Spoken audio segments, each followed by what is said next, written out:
Was the movie the Kashmir files देखकर आया, क्या कुछ बोलना चाहेंगे? देखिए, मैं पूरे कितने 2 घंटे की 3 घंटे की मुझे नहीं मालूम, 3 घंटे, मैं 2.5 घंटे आंखें नहीं हटा सका फ्रेम से। इतनी एनग्रॉसिंग बात है, परफॉर्मेंस सुपर्ब है। और मैं तारीफ़ करना चाहूँगा विवेक अग्निहोत्री का, जिसने 30 साल पुराना सत्य, तू इधर आ, एक में भैया, एक उधर से तो मैं विवेक जी की तारीफ करना चाहूँगा, जिन्होंने 30 साल पुराना सच लोगों के सामने लाया। ये सच ऐसा होता है कि जैसे कहते हैं कि अगर आप गलत न्यूज़ दो तो आप पाप कर रहे हो, लेकिन अगर आप सच न्यूज़ हो उसको छुपा के रखो तो उससे भी बड़ा पाप होता है। क्यों छुपाया गया 30 सालों से, क्यों छुपाया गया 30 सालों से हमें इस सत्य से?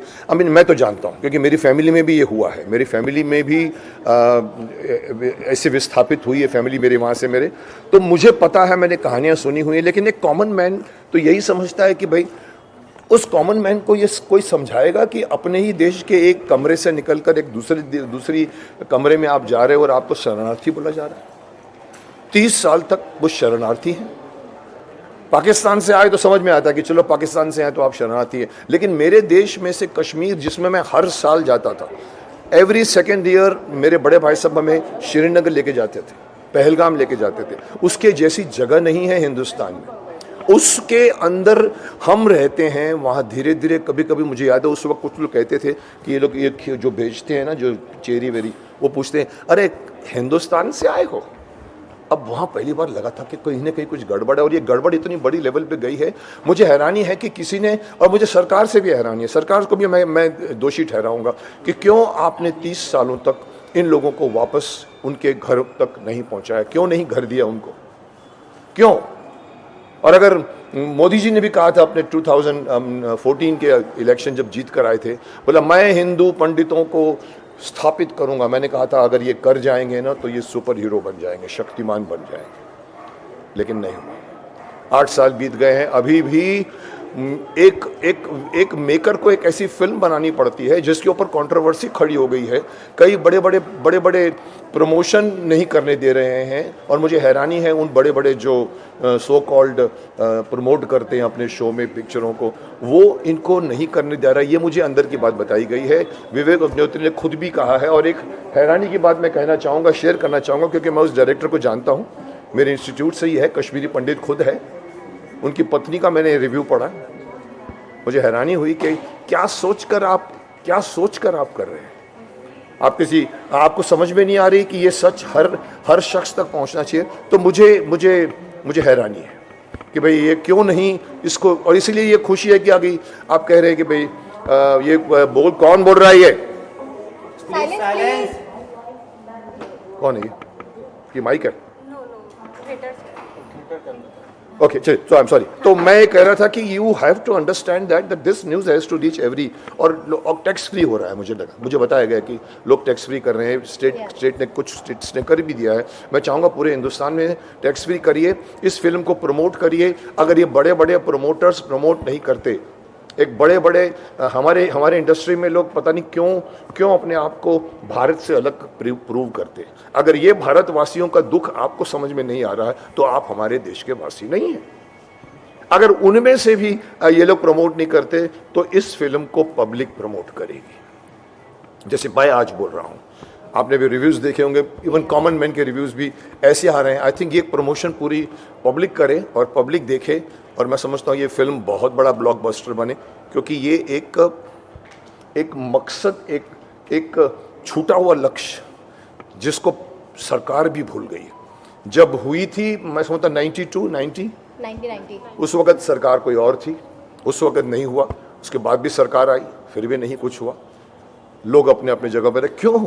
सो I hope that this film reaches to masses and it reaches to everybody. It is reaching globally. मैंने सुना इवन वर्ल्ड में भी लोग रिएक्ट कर रहे हैं, बिकॉज ये वर्ल्ड क्लास फिल्म बनी है। ये हमारी कॉमन 300 करोड़ की फिल्म नहीं है। 200 करोड़ की एक फिल्म अभी भी रिलीज़ हुई है जिसका नाम राधे श्याम, नाम इतना अच्छा रखा है, बट मैंने उसका भी रिव्यू पढ़ा तो थोड़ा सा निराशाजनक बात की। पैसे खर्च करने से फिल्म नहीं बनती। शक्तिमान पैसे खर्च करके नहीं बनी थी, स्टोरी थी ये। यस, और सर, कोई 30 मुद्दा साल ऐसा के- है जो अभी तक आपको लग रहा है कि छुपा हुआ है, लोगों के सामने आनी चाहिए, फिल्म बननी चाहिए उस पर?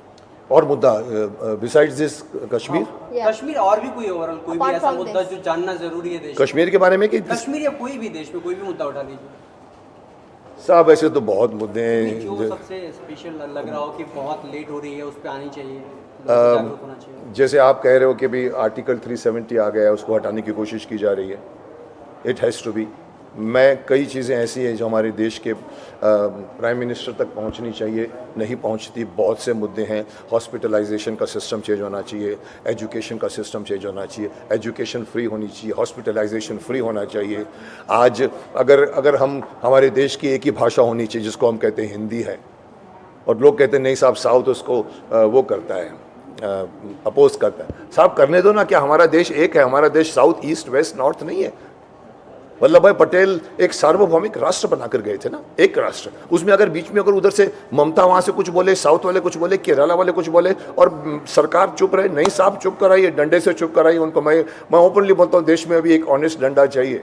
अच्छी अच्छी बातें पास नहीं होती, पार्लियामेंट में करोड़ों रुपए का लॉस हो जाता है, कुछ काम नहीं होता, तो वो करने की जरूरत है, एक पावरफुल सरकार। इसलिए मैं कहता हूँ कल इलेक्शन जो आया, यूपी का इलेक्शन, वो सिर्फ बीजेपी की जीत नहीं है, देश की जीत है।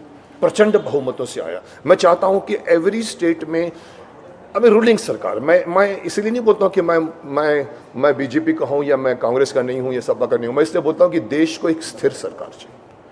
75% जब तक मेजोरिटी लेके वोट नहीं आएगी तब तक देश का कुछ नहीं होगा। यही होता रहेगा, वो उधर से वो खींचेगा, उधर से करेगा। सो आप पूछते क्या होना चाहिए? मैं समझता हूँ एक ऑनेस्ट डंडा होना चाहिए देश में जो असली बातों को ठीक करे। जी, हिजाब को लेकर भी काफी कंट्रोवर्सी हो रही है अपने देश में, उस पर क्या कुछ बोलना चाहेंगे आपसे? सर देखिए, धार्मिक मामले इतने हैं कि भड़काने में टाइम नहीं लगता।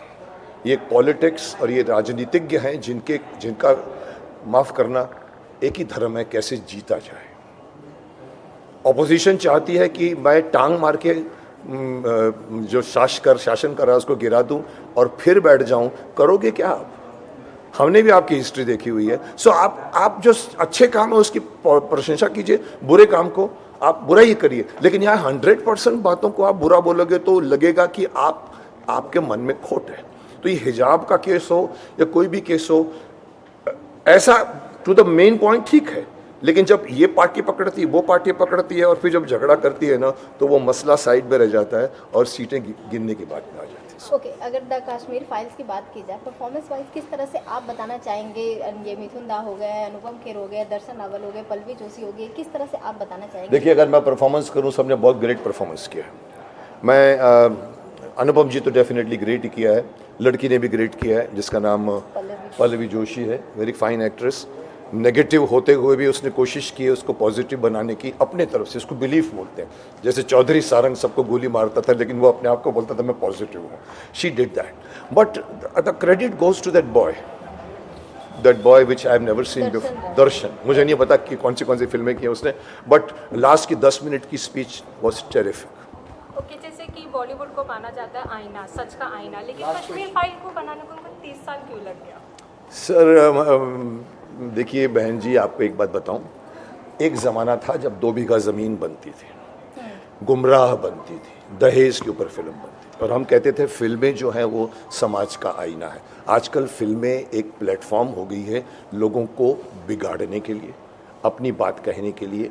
आप ऐसी ग्लैमराइज बातें करती हैं, यूथ बिगड़ रहा है। आज का जो सोशल मीडिया है उसने इतना बिगाड़ दिया। So there is nothing like कि फिल्म जो है वो समाज का आईना है। आज उल्टा हो गया। आज फिल्म बच्चों को सिखा रहा है। ऐसी ऐड बनती जहाँ कहते हैं दूर दूर बैठो, नज़दीक मत बैठो, हमारा एक जुड़ा परिवार को तोड़ते। So there is something wrong going somewhere where you need to have censor on the advertisements also, censor on.